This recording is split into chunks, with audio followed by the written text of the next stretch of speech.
नमस्ते आप सभी को। आज मैं मास्टर पल्लवी जी का इंट्रोडक्शन देना चाहूँगी। उनको बचपन से ही स्पिरिचुअल बुक थी, स्पिरिचुअल टॉकिंग करना बहुत पसंद था, जिसके लिए उनके पेरेंट्स, उसके सोसाइटी ने उनकी हेल्प की। एंड लेटर ऑन जब उनकी ये जो क्वेस्ट थी उसको फुलफिल करने के लिए उन्होंने गुरु ब्रह्म ऋषि पितामह पात्री जी का साथ पाया और वहां से उन्होंने अपना स्पिरिचुअल कॉन्सेप्ट शुरू किया और स्टार्ट किया। बाद में उन्होंने साइकिक पावर्स डेवलप किया और बहुत सारे टॉपिक्स पे काम किए like channelling, karma, third eye, multi multidimensional lifes and astral travels. और उन्होंने बहुत सारी vegetarian rallies and meditation camp में इंडिया में चलाया। तो आज हम मास्टर पल्लवी जी को सुनेंगे। मास्टर पल्लवी जी, आपका स्वागत है। थैंक यू सारिका, और आप सभी लोगों का बहुत बहुत स्वागत PMC साउथ अफ्रीका में। तो मैं रिक्वेस्ट करूंगी जितने भी लोगों ने ज्वाइन किया है तो हो सके तो अपनी वीडियोस को ऑन कर दीजिए, क्योंकि हम जूम पे सेशन ले रहे हैं, किसी को सुन रहे हैं, तो एनर्जी का एक्सपीरियंस आपको लेना है, मुझे लेना है, तो बहुत जरूरी है कि हम अपने एनर्जी को वहां पे शेयरिंग के लिए खुला छोड़ दे। So please on your videos, always welcome your speakers by keeping your videos on. It is a form of a respect. सभी लोग सिर्फ नाम दिख रहे हैं यहाँ पे, so it makes us feel that there is nobody listening there. You are just present. So always welcome your speakers by keeping your videos on. हमें भी अच्छा लगता है, चेहरे दिखते हैं तो हमें भी फील लगता है कि कोई है वहां पे जो सुन रहा है। Thank you very much.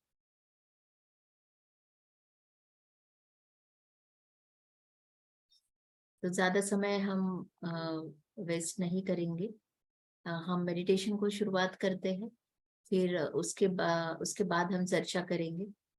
So I request everyone, शायद सभी लोगों को आनापानसति मेडिटेशन पता है।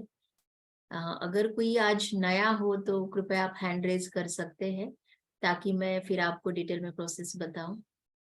अगर सभी लोग ध्यान कर रहे हैं प्रतिदिन तो मुझे ज्यादा कुछ बोलने की जरूरत नहीं है। आई थिंक सभी लोग ध्यान कर रहे हैं, it's very good. So let us join hands. Let us start for meditation. Please sit in Anapanasati posture.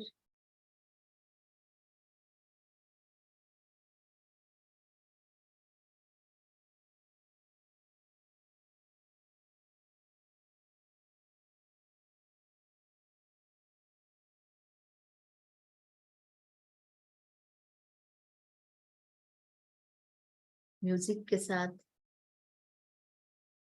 हम ध्यान करेंगे।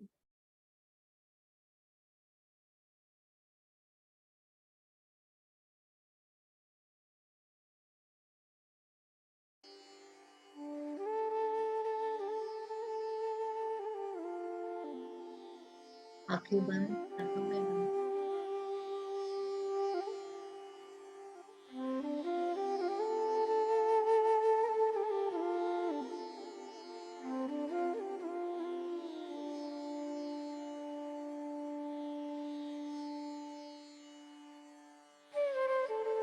मिनट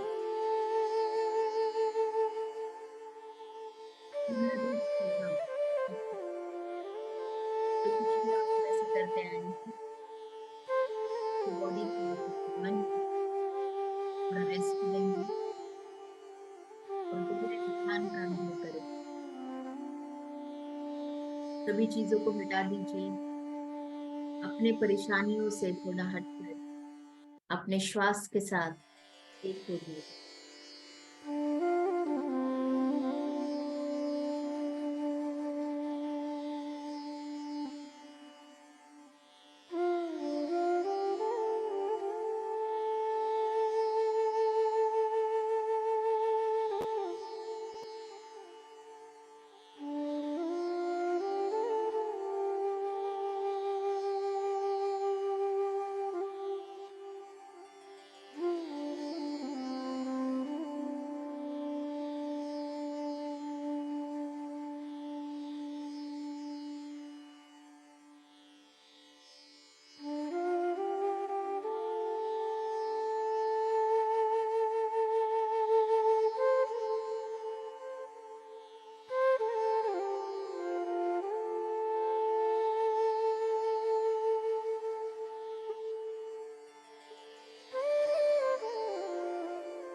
आखिरी 1 मिनट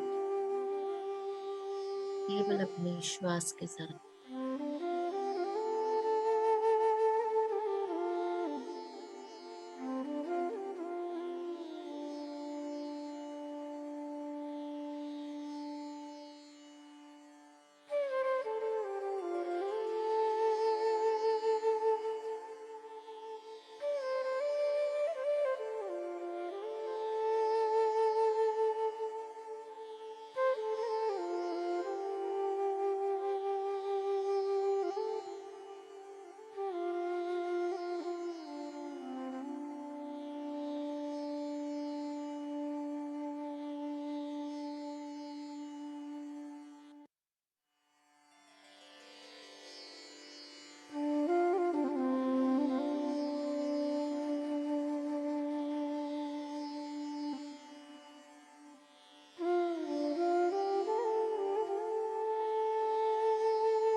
सभी लोग धीरे धीरे अपने ध्यान से बाहर आ जाइए।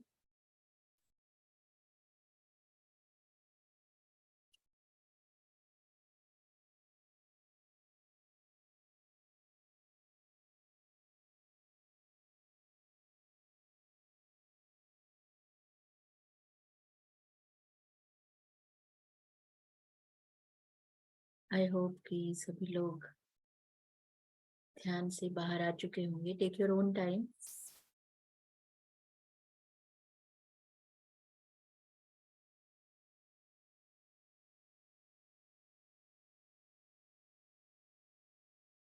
यस। तो Sarika ji, Hindi is more preferred और इंग्लिश? हिंदी या दोनों मिक्स, हिंदी ज्यादा सही रहेगा। Okay okay.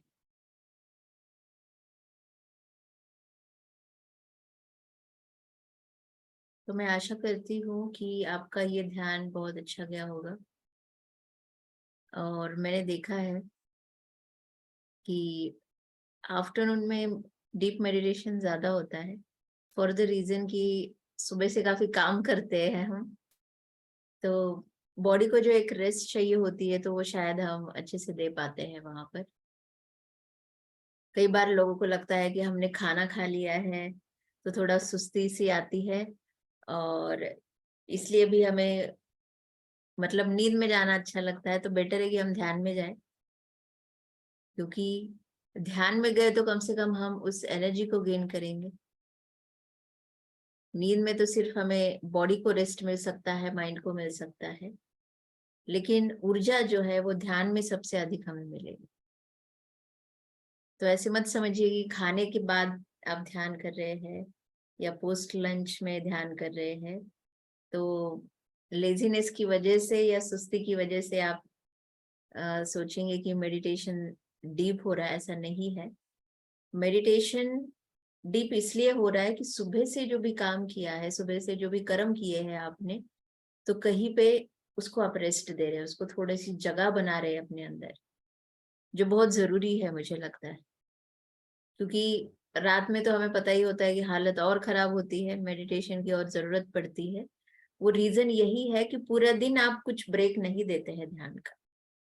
सुबह से लेकर शाम तक, रात तक जो भी काम है, तो काम जो है वो ज्यादा बढ़ रहा है। तो अगर बीच में भी हम ध्यान के कुछ सिप्स ले लें, चाय लेते हैं, कॉफी लेते हैं, वैसे ध्यान के भी 10-15 मिनट के ही क्यों ना हो, अगर हम अ, थोड़ा सा टाइम देते हैं तो आप देखेंगे कि आपके मेडिटेशन के जर्नी में इसका बहुत बड़ा इम्पैक्ट होगा। ऐसा मत सोचिए कि हमेशा मुझे 1 घंटा नहीं मिलता है। जिंदगी में कभी मांगने से चीजें कभी नहीं मिलेंगी कि मुझे 1 घंटा दे दो, हमें क्रिएट करना पड़ेगा। अगर 1 घंटा पॉसिबल नहीं हो रहा है तो 15 मिनट ही सही, लेकिन जब जब मिल रहा है उसका एडवांटेज लेना, उस टाइम का जो सही इस्तेमाल है वो करना मुझे लगता है बहुत जरूरी है। और वही क्रिएटिविटी। सबसे पहला चीज जो है, मटेरियलिस्टिक लाइफ से लेके स्पिरिचुअल लाइफ में जब आने के बाद पूरा उल्टा चलता है लाइफ, पूरा उल्टा। जो मटेरियलिस्टिक में रहते हुए दूसरों को दोष देना, कुछ नहीं हो रहा है तो ज्यादा रोना, ये सब जो चीजें होती है, स्पिरिचुअलिटी में आने के बाद सब उल्टा हम रिवर्स में करते हैं। वो सोच बदलने के लिए हम अलग अलग साधनाएं करते हैं। तो अभी हम आज बात करेंगे अवेकनिंग की। तो अवेकनिंग एक ऐसी प्रोसेस है जो आपको कहीं पर भी हो सकती है, और इस प्रोसेस को डिफाइन नहीं किया जा सकता। हर एक के अनुभव इसमें अलग होते हैं। जैसे बहुत सारे लोगों ने देखा होगा, कोई शक्तिपात की दीक्षा लेता है या चक्रा को एक्टिवेट करवाता है। एक जस्ट अ मिनट, जस्ट।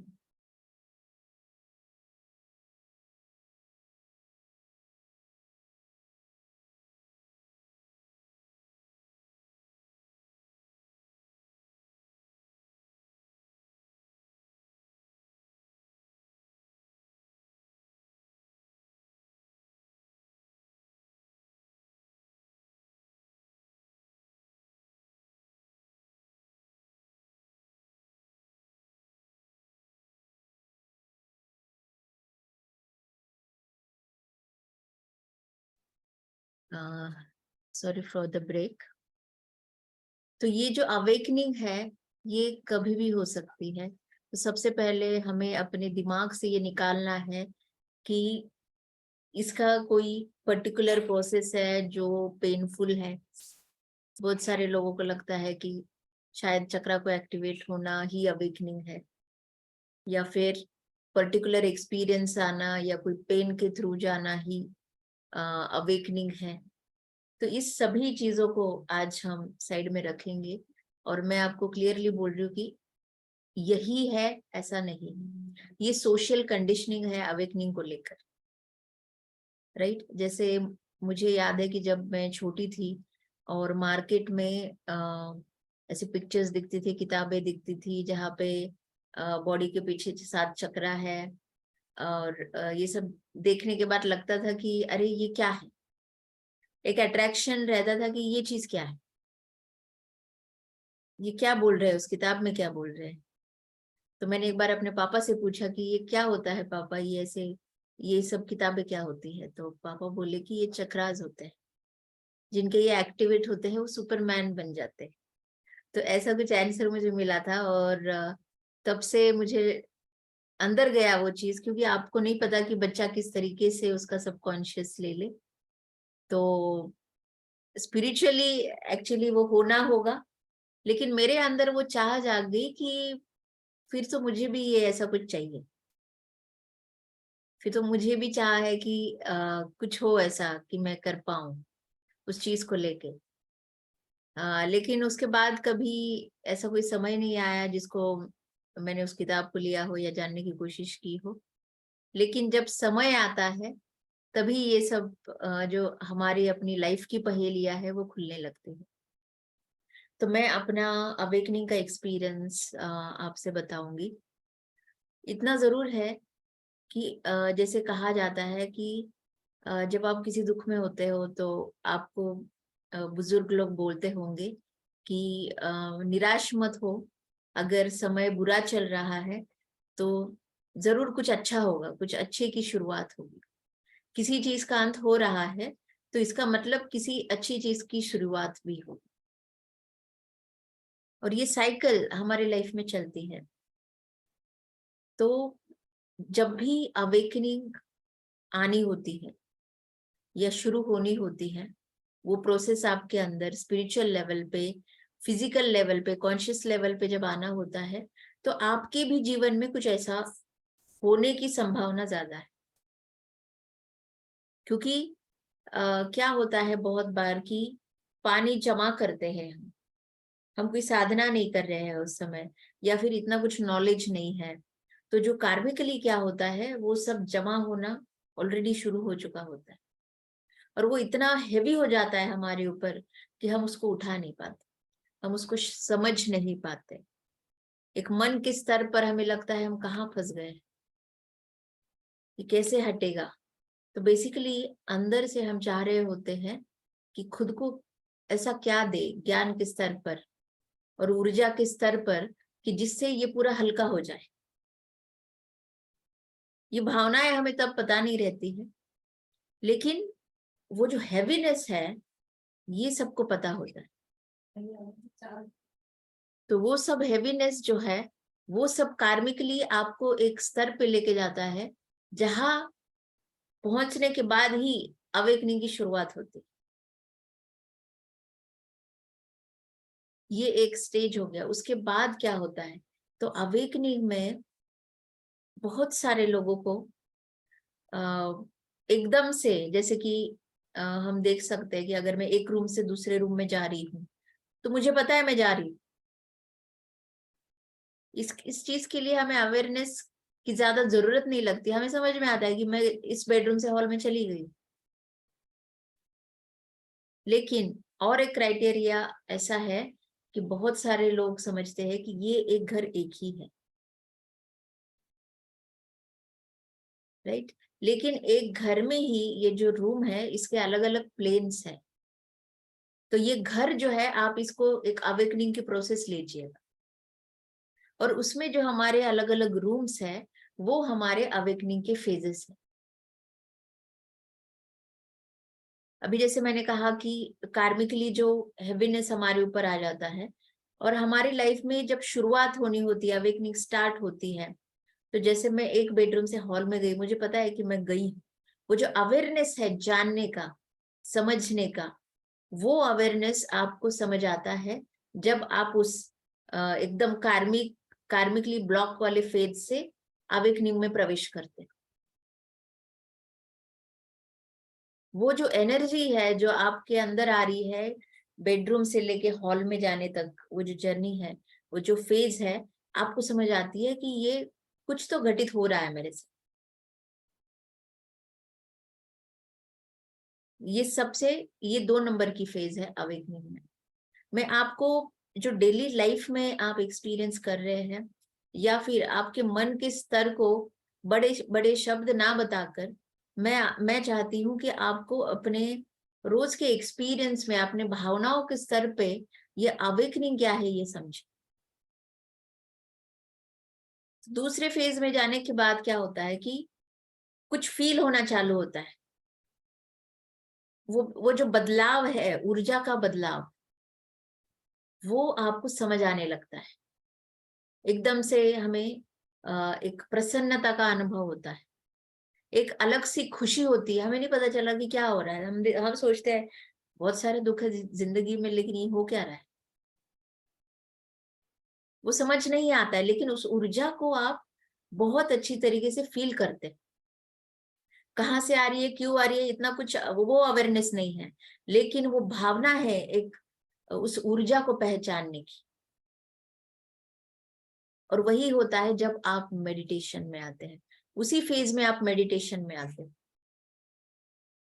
और मेडिटेशन की उस ऊर्जा से आपके अंदर एक अलग सा भाव जन्म लेता है जो पहले कभी नहीं था। क्यों हुआ ये? क्योंकि अवेकनिंग की प्रोसेस चालू हो, राइट। तो ये प्रोसेस है, ये स्टार्ट हो गई रियल सेंस में। अभी आते हैं तीसरे फेज में। तो अवेकनिंग के तीसरे फेज में क्या होता है, अभी आप ध्यान में आ गए। तो तीसरे फेज में हर एक का अनुभव अलग अलग हो सकता है, जिसके लिए सबसे बड़ा कारण ये है कि पास्ट लाइफ में आपने क्या किया, पास्ट लाइफ की कार्मिक चीजें क्या है, कितना ज्ञान लिया है, पूरी जो जर्नी है आपकी, उसके ऊपर इस लाइफ का अवेकनिंग का एक्सपीरियंस डिपेंड रहता है।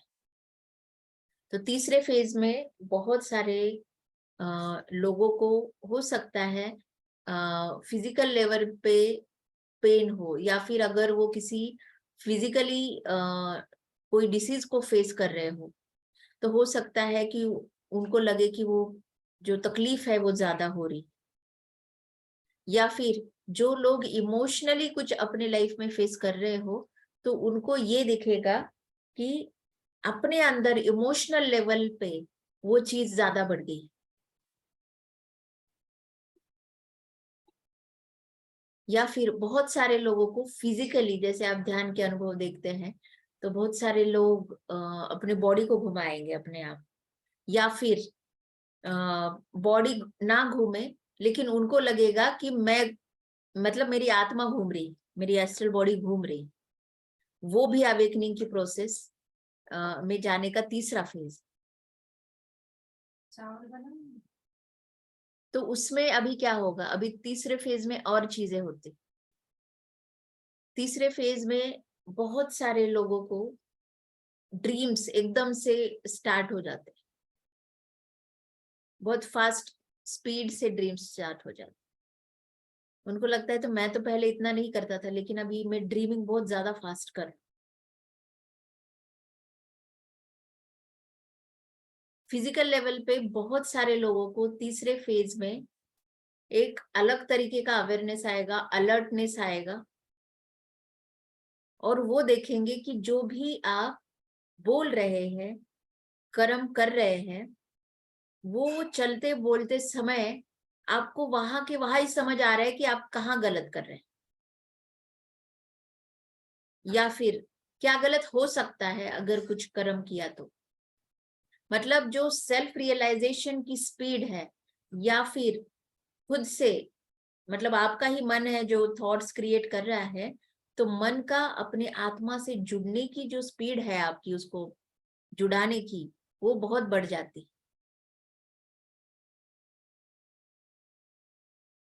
अभी जैसे आपको पता है कि वही चीज आप पहले, अभी जैसे मैं एग्जांपल दूंगी कि आपके घर में कोई कॉकरोच आ गए, चींटी आ गई, चूहा आ गया, तो पहले आप मार देते थे उसको। लेकिन ध्यान में आने के बाद अभी आपको मारना अच्छा नहीं लगता है।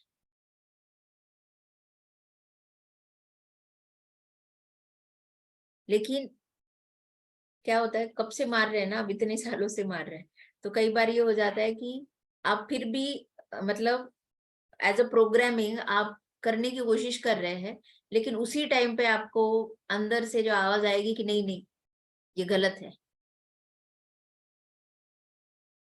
मतलब I am just giving small examples. तो कोई भी कर्म जब आप कर रहे हो ना, फिर वो बोलने से हो, अगर आपने किसी को कोई अपशब्द बोल दिया, इमिडिएट आपको पता चलेगा कि आपने गलत कर दिया, आपको अच्छा फील नहीं होगा।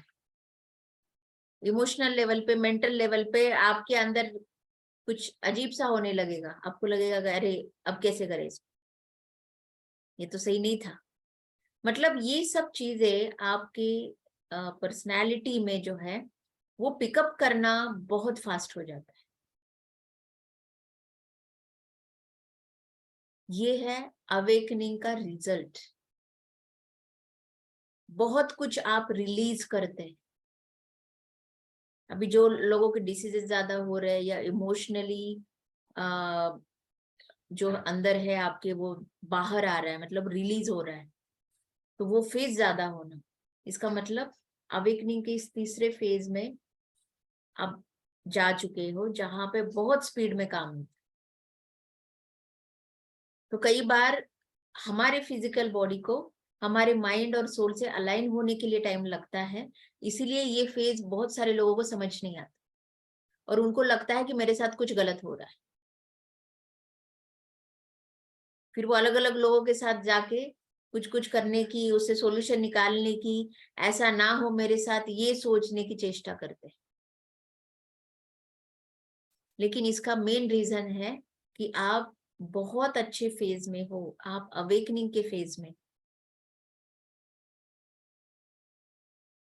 और इसमें बहुत, जैसे मैंने कहा कि स्पीड इज द टारगेट, कि पहले आपको प्रिपेयर किया गया धीरे धीरे, और फिर जब आप इस फेज में गए तो बहुत तेजी से काम होता है, आपको ज्ञान आता है, आपकी लैंग्वेज अच्छी, फिर वो जो आपने ब्लॉकेजेस देखे आपके अंदर, आप उसके ऊपर काम भी कर पाते हैं, आप उसको बदल पाते हो, आपको समझ आता है कि अभी मुझे कैसे रहना है। तो अवेयरनेस का जो स्पीड है प्लस सेल्फ टॉक, अपने सोल को जानने की जो कोशिश है, वो बहुत बढ़ जाती है। तो ये सब कहाँ से आ रहा है? ये सब इसलिए आ रहा है कि जो ध्यान की ऊर्जा आप ले रहे हो और आपके अंदर भी जाकर एस्ट्रल मास्टर्स अपने एनर्जी से जो आपके चक्रा के साथ काम कर रहे हैं, आपके नाड़ीज के साथ काम कर रहे हैं, उसकी वजह से ये आपको सब अनुभव आ रहे हैं। इसमें डरने जैसी कोई चीज नहीं, बस आपको ये समझ आया कि आप अवेकनिंग के प्रोसेस में। फिर उसके बाद है, ये काफी हो सकता है बहुत सारे लोगों को कुछ टाइम तक ये फेज चल सकती है, 6 महीने, साल, 2 महीने, 1 साल, 2 साल, ये हम डिफाइन नहीं कर सकते। लेकिन ये सबसे अच्छी फेज होती है, यहाँ पे बहुत कुछ आएगा भी, और उतना ही आपकी सीखने की स्पीड यहाँ पे दुगनी तिगनी कई गुना बढ़ जाती है। क्यों? क्योंकि उतने लेवल पे अवेकनिंग हो रही। फिर जब आप एक लेवल पे इस ऊर्जा को फिजिकल बॉडी में एडजस्ट करने लगते हो, अपने अवेकनिंग के प्रोसेस से समझने लगते हो, तब ये ऊर्जा बैलेंस होने लगती है। अब ऊर्जा आ रही है वो तो अपना काम करेगी, लेकिन जब आपको ज्ञान आ रहा है, वही ज्ञान इस ऊर्जा को बैलेंस करने लगता है। फिर धीरे धीरे धीरे आपकी बॉडी जो है इस ऊर्जा को सेटल करने के लिए आपका साथ देती है। फिर आप पहुंचते हैं चौथे स्तर पर। तो इस स्तर पर क्या है? इस स्तर पर यह है कि आपकी स्पीड कम नहीं हो रही है, आप अभी वो बन चुके हैं। अभी पीछे नहीं जाना है हमें, आप अभी वो बन चुके हैं, आप अभी वो एडजस्ट हो गई है, अभी आपके लिए ये नॉर्मल है। अभी जिस फेज को आपने एक्सपीरियंस किया वो अभी नॉर्मल है आपके लिए। मतलब कि अभी आपको लगेगा कि स्पीड कम है, ज्यादा है, लेकिन उस एनर्जी में रहना नॉर्मल है, क्योंकि आपने उस एनर्जी को बैलेंस कर लिया। इसमें और भी चीज है कि अगर बहुत सारे लोगों ने अवेकनिंग के इस फेजेस को भी अगर क्रॉस किया हो अपने पिछले लाइफ में, तो उनके साथ सिवाय फिजिकल लेवल के बाकी सब चीजें होने लगी और वो सीधा चौथे लेवल पे पहुंच जाते हैं। क्यों? क्योंकि अपने पास्ट लाइफ से उतना ज्ञान लेके आ चुके होते, तो फिजिकल लेवल पे वो इतना इम्पैक्ट नहीं करते और उनकी बॉडी जो ज्ञान ऑलरेडी उनके पास है और फिजिकल अवेयरनेस में उनको समझ आ रहा है कि अच्छा ये, तो इतना फिजिकल ट्रबल उसमें नहीं होगा बहुत सारे लोगों। तो इसका एक ही रीजन है कि उन्होंने अपने पास्ट लाइफ में उतना ज्ञान और ध्यान दोनों भी किया हो, तो सीधा वो चौथे लेवल को सबसे ज्यादा टच करते हैं। फिर चौथे लेवल में जाने के बाद जो भी हम ध्यान प्रचार कर रहे हैं या लोक कल्याण कर रहे हैं, जो भी एक्टिविटी, जो भी कर्मा कर रहे हैं, तो उस फेज में जाने के बाद अभी इसमें अपग्रेड होता है। अभी इस फेज में जाने के बाद आपकी अवेकनिंग प्रोसेस कभी स्टॉप नहीं होगी। सबसे मेन थी तीसरी फेज, यहाँ पे ही लोग छोड़ देते हैं। अगर छोड़ दिया तो आपने उस प्रोसेस को डिस्टर्ब कर दिया। लेकिन जिसने तीसरा फेज क्रॉस कर लिया वो चौथे फेज में आ गए और अभी उसमें जी रहे हैं, समझ रहे हैं। अब वो इस लाइफ के बारे में बात कर रही हूँ कि वो अभी पीछे नहीं जाएंगे, वो नहीं छोड़ेंगे इसको, उस अवेकनिंग को डिस्टर्ब नहीं करेंगे। इसीलिए मैं देखती हूँ बहुत सारे लोग बहुत अच्छे फेज में इस तीसरे फेज में आते हैं, लेकिन किसी ने कुछ बोला या घर वालों ने कुछ अपोज किया ध्यान के लिए या अपने ही एक्सपीरियंसेस से वो डर गए। ऐसा बहुत कुछ जो है ना, अज्ञान से, उनको पता नहीं कि हो क्या रहा है, तो वो ना समझने वाली स्थिति से बहुत सारे लोग छोड़ देते, इस प्रोसेस को बंद कर देते हैं, गलत ले लेते हैं। फिर गलत लेने से होता क्या है, they get back to their normal life, back to materialistic life. तो वो वहां इस अवेकनिंग के प्रोसेस को पूरा नहीं होने देते। लेकिन जो लोग ये चौथे फेज में चले जाते हैं वो अभी पीछे नहीं आएंगे। और चौथे फेज में आने के बाद होता क्या है, चौथे फेज में आने के बाद वो लोग अपने अवेकनिंग की ताकत से पूर्ण रूप से जब चाहे तब इस डिविनिटी से, इस यूनिवर्स से हमेशा जुड़े रहते हैं। अपने सोच मतलब अपने आत्मा को समझने की वो सोच को हमेशा बनाए रखते हैं। और अपने अवेकनिंग के प्रोसेस में फिर आप उसको न्यू एनर्जी बोल लो, न्यू एनर्जी में जाते हैं, फिर असेंशन में जाते हैं, बहुत सारे अपग्रेड्स हमारे फिर इसमें अनगनत स्थितियां है, इसमें अनगनत स्थितियां है। एक एक अनुभव आपका एक स्थिति है, समझिए, एक एक अनुभव एक एक स्थिति है। क्यों? क्योंकि आपने उससे सीख लिया, आपको समझ आ गया, अरे ऐसे करने से ऐसे हुआ, आपने वहां से सीख लिया, मतलब एक स्थिति को पा लिया आपने, असेंशन के एक पेज को कंप्लीट कर लिया, अपने अवेकनिंग को अपग्रेड कर लिया। तो यहाँ पे एक अनंत यात्रा है जहां से हम जुड़ जाते हैं। तो अगर यही हमने अपने पास्ट लाइफ में की हो ना, यही जर्नी बहुत अच्छे से, तो इस लाइफ में आके बस जुड़ जाते हैं। हमें किसी प्रूफ की जरूरत नहीं लगती। उन लोगों को जिन्होंने ये सब कुछ बहुत अच्छे से पास्ट लाइफ में भी किया हो, उनको प्रूफ नहीं लगते।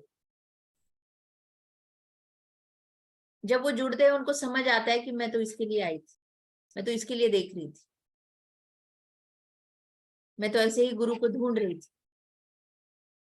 तो उनको ज्यादा कन्विंस करने की जरूरत नहीं है, क्योंकि उनके आत्मा को वो अवेयरनेस रहता है जो उनके मन को बहुत आसानी से कन्विंस कर देता।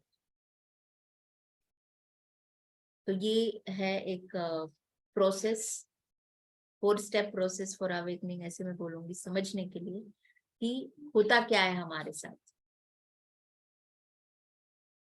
ये समझना जरूरी है। ध्यान अवेकनिंग दे रहा है, वो ऊर्जा क्या है, अवेकनिंग की इस प्रोसेस में हमें कैसे रहना चाहिए, उसको कैसे लेना चाहिए।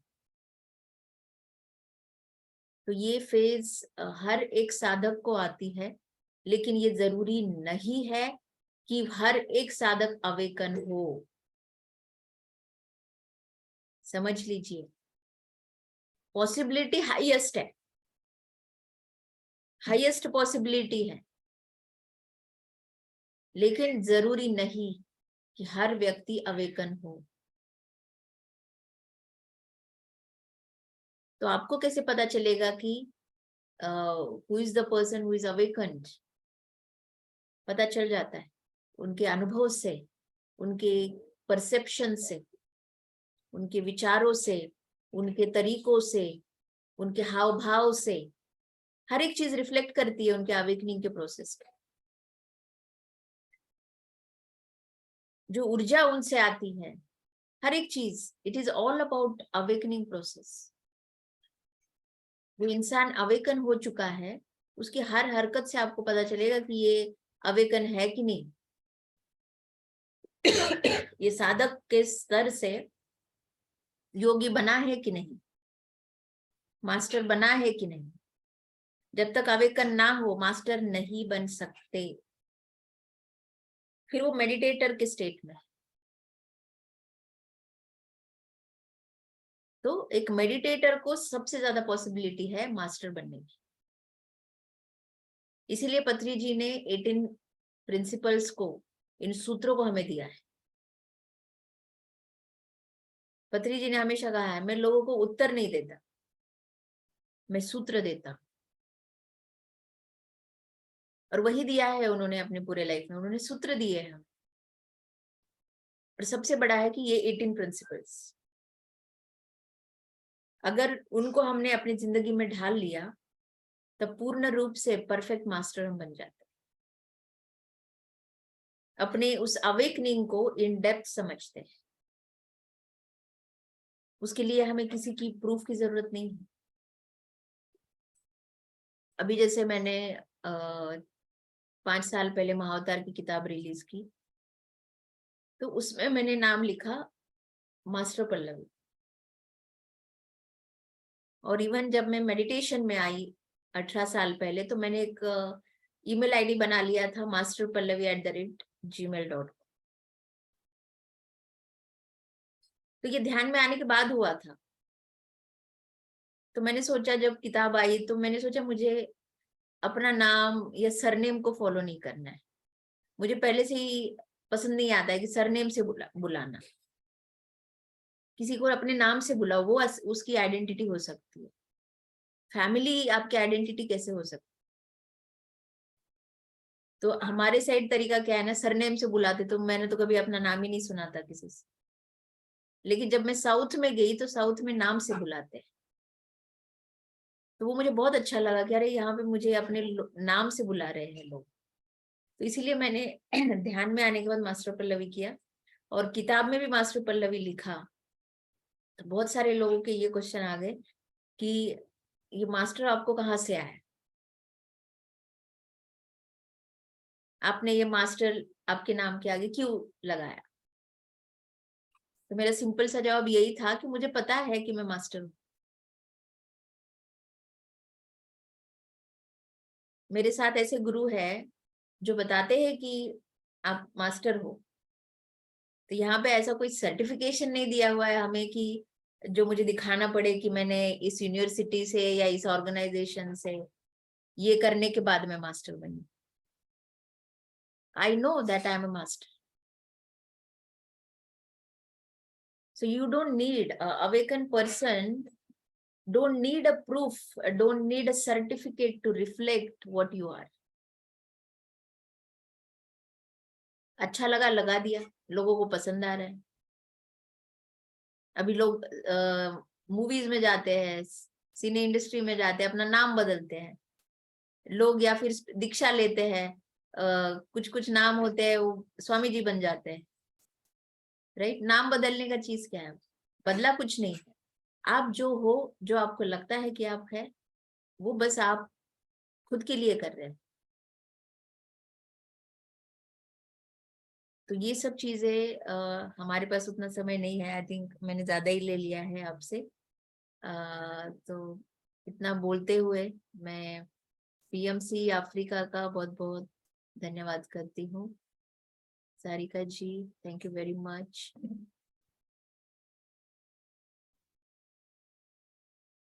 जी थैंक यू पल्लवी जी, बहुत बढ़िया था, बहुत ही अच्छा था। Thank you for your knowledge and hopefully सबको अच्छा लगा होगा। यस, बहुत जीत अच्छा कौर लगा जी कुछ पल्लवी जी। मैं आपसे ये मैं अभी ज्यादा देर नहीं हुआ आप लोगों से मिलते हुए, पर एक आप लोगों के बोलने में ना एक कशिश रहती है, मतलब सुनने को मन करता है, चाहे आप हो या कोई और बोले या कुछ है। ये मैंने डिफरेंस नोट किया है कि आप लोग जो भी ध्यान करता है या ऐसे करते हैं तो उनकी आवाज में कुछ अलग सी बात होती है, मतलब उनको सुनने का मन करता है। तो वही साधना का अट्रैक्शन है मैम, जितनी ज्यादा साधना हम करेंगे उतना लोगों को ज्यादा अट्रैक्ट करेंगे। मतलब डेप्थ होती है आवाज में, एक गहराई महसूस होती है। आप जो भी बोलते हो, जैसे आपसे इससे पहले आपसे रचना जी की बात सुनी थी, मतलब मजा आ जाता है सुन के। Thank you so much. Thank you ma'am. और हमें पता कैसे चलेगा भी हम अवेकन हो रहे हैं? तो जैसे मैंने बताया ना आपको ये 4 फेजेस, हाँ हाँ हाँ हाँ, तो आप देखिए कि क्या ये हुआ है आपके साथ। नहीं अभी तो बहुत कुछ हो रहा है, अभी कुछ ऐसे डिफाइन नहीं कर पा रही हूँ, पर काफी कुछ चल मतलब रहा आप तीसरे है। फेज में हो? मे बी पता नहीं, आई डोंट नो। अभी पूछिए, तक ध्यान तो में पूछिए। ओके, ठीक है, तो आंसर मिलेगा उसका। जी जी जरूर। अभी मेरे को ये तो ड्रीम्स आपका बहुत माइंड आया कि पूछ रहा है मतलब ना, जैसे ही बंद करती हूँ, आंसर आंखें तो बंद सोल के करती पास है। हूँ। बहुत ड्रीम्स आते हैं मेरे को। अर्ली मॉर्निंग अगर जाग खुल जाती है तो फिर नींद आती है, तो बहुत फटाफट फटाफट पता ही नहीं चलता क्या हो रहा है क्या नहीं हो रहा है। वही है, जैसे मैंने आपको एक बताया, एक one of the reason also. तो वही हम्म, सब मोस्टली थर्ड फेज में बहुत सारे लोग जल्दी आ जाते हैं। देखते हैं। Thank you ma'am, thank you. Thank you. Water charging के लिए पानी चाहिए होगा। मैं मैं एक क्वेश्चन पूछना चाहूंगी मैम से। जी मैम। मैम मुझे क्वेश्चन पूछना था कि जैसे थर्ड फेज में अगर हम है तो फिजिकल चैलेंजेस यानी कि pains and aches and diseases आते हैं मैम? आते हैं या फिर आना वैसे कम होता है, लेकिन अगर है तो वो ज्यादा हो सकते हैं। मतलब ऑलरेडी पेन है तो वो थोड़े से अग्रेवेट हो जाते हैं ना हाँ, मैम? एग्रीवेट हो जाएंगे और फिर वो हील हो जाएंगे। Okay, so that is the third phase. And yes fourth phase में you start realizing things, you start experiencing things, right? Yes yes. Yes. Thank you, ma'am. Thank you realization for. तो third में ही होता है ma'am, speed बढ़ती है realisations की। लेकिन Okay. फोर्थ फेज में जब आप जाते हो ना, तब हाँ मैम। आपका जो एटीट्यूड है खुद की तरफ, ये जी। होता है एश्योरिटी का। थर्ड फेज में Yes. श्योरिटी नहीं होती है आपको। Right. वो तो रहा है, लेकिन क्यों, क्या, कैसे, कुछ समझ नहीं आता, कंफ्यूजन सबसे ज्यादा रहता है। लेकिन जी। फोर्थ फेज में आपकी मैच्योरिटी बहुत बढ़ जाती है, समझ बहुत बढ़ जाती है, तो एश्योरिटी होती है। Okay. आप अपने आंसर्स जो ढूंढ रहे हो वो आपको समझ आती है कि यही सत्य है मेरे लिए। Okay, ma'am. ठीक है। Thank you, ma'am. Thank you. और किसी का कोई क्वेश्चन है पूछ सकते हैं, नहीं तो फिर हम वाटर चार्जिंग के लिए पानी रखेंगे पास में, या तो बॉटल या ग्लास में रख लीजिए। किसी का कोई क्वेश्चन है? नहीं है, ठीक है।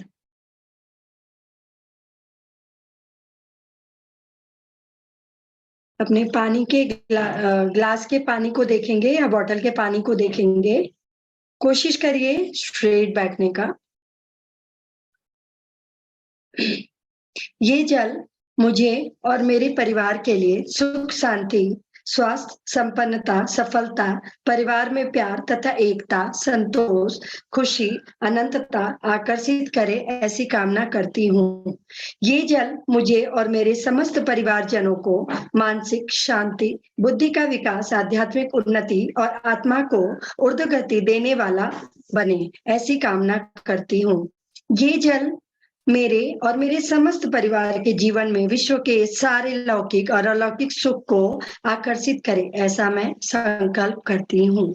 ये जल मेरे और मेरे परिवार के 10 दिशाओं के स्थिर अष्ट लक्ष्मी प्रदान करे। मन, विचार, बर्तन और व्यवहार में हमेशा ही माँ सरस्वती की कृपा रहे। शरीर, चेतना और आत्मा में हमेशा ही आध्यात्मिक का प्रकाश हो, ऐसी मैं कामना करती हूँ। ये जल आने वाले समय में परिवार के एक सदस्यों के रुके हुए कार्यों को पार लगाए।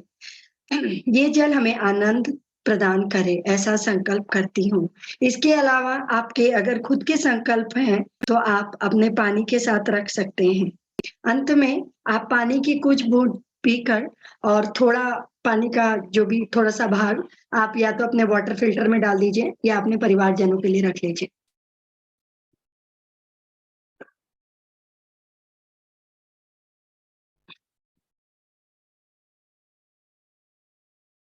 थैंक यू आप सभी को आज का सेशन ज्वाइन करने के लिए।